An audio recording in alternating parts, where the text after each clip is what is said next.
Hi, how to use transitions in videos or images. So I've got my images and videos here, so I'm going to drag it in the timeline.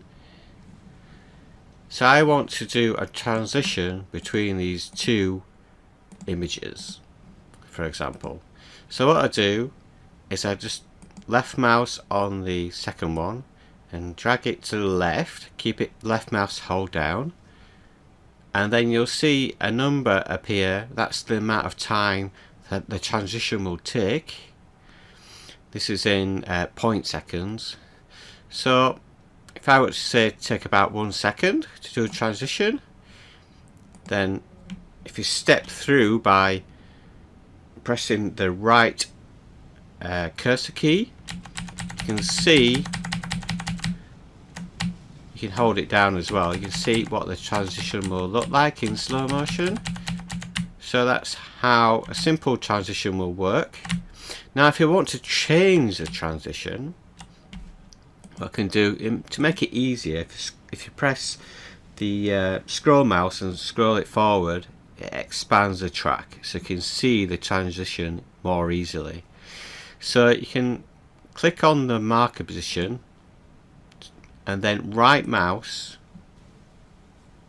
transition properties, or you can go onto transitions tab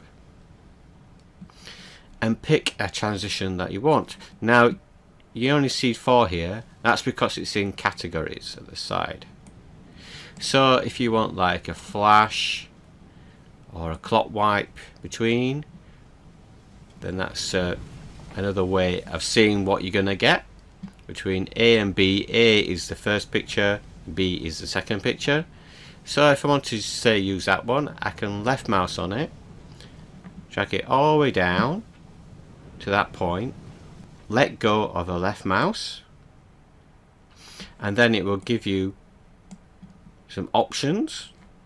So I'm just going to go in presets, just going to do a clockwise soft edge. You can change that to whatever you want.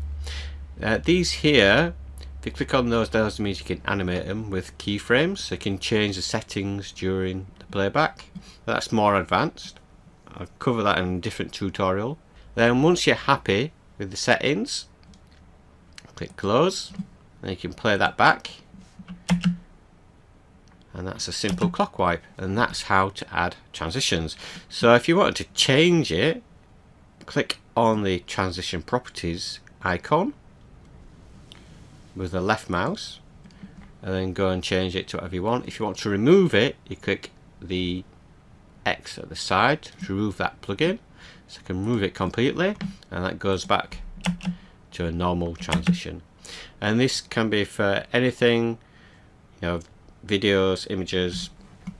So go back to project media tab, I can add more media in and do different types of transitions throughout the video. So I'm going to add one here, so I'm going to do it with right mouse this time, transition properties, and they get a list here. You don't get a preview when you do it this way.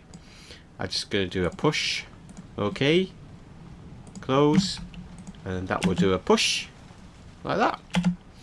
And that's a simple way to add transitions. Give it a try.